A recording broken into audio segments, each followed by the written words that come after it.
विचार समोर घेऊन तुम्ही आंदोलन करायला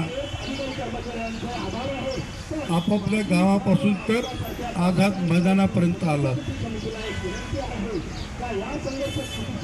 आणि त्यामुळे काल सभागृहामध्ये अजितदादा पवार जे वित्तमंत्री आहेत त्यांनी असं सांगितलं की आपल्याला जर यांचं मानधन वाढवायचं असेल तर आपल्याला पुन्हा एकदा बसून चर्चा करावी लागेल आणि ज्या मंत्री महोदयांनी मागच्या वेळेस तुम्हाला शब्द दिला होता तर त्या संदर्भामध्ये एक पाऊल आपण मागे येऊ, एक पाऊल त्याने मागे आलं पाहिजे अशा प्रकारचं भाष्य केलं. परंतु विधानसभेच्या बाहेर जेव्हा आपण चर्चा करतो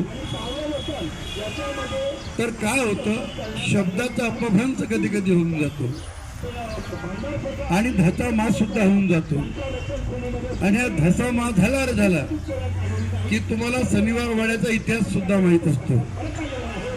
तर त्यामुळे ही तुमची प्रलंबित मागणी आहे.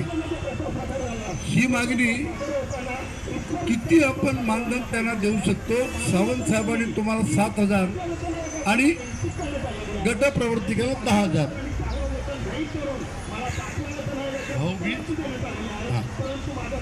तर हे त्यांनी तुम्हाला शब्द दिला. पण नंतर काही डेव्हलपमेंट कॅबिनेटमध्ये झाले असतील. आता इतरांच्या संदर्भात मी काय भाष्य करू इच्छित नाही. मी तुम्हाला एवढं सांगू शकतो, अजितदादा पवार हे वित्तमंत्री आहेत. मी त्यांच्या पक्षाचा, राष्ट्रवादी काँग्रेस पक्षाचा अर्जुनी बोरगाव विधानसभा क्षेत्राचा आमदार आहे. आमची काल सायंकाळी पण चर्चा झाली आणि दादाला मी सांगितलं की दादा, हे आपलं आजचं बजेटचं त्यांचं भाषण संपलं की मग मी आझाद मैदानावरती जातो.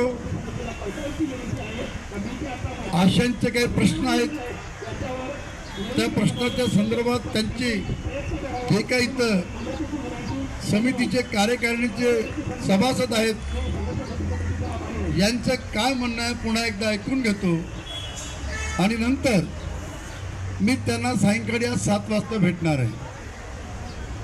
आणि त्यामुळे नेमकं तुम्ही कुठं थांबू शकता आणि नेमकं ते कुठपर्यंत येऊ शकतात या संदर्भात मी मध्यस्थी करणार आहे.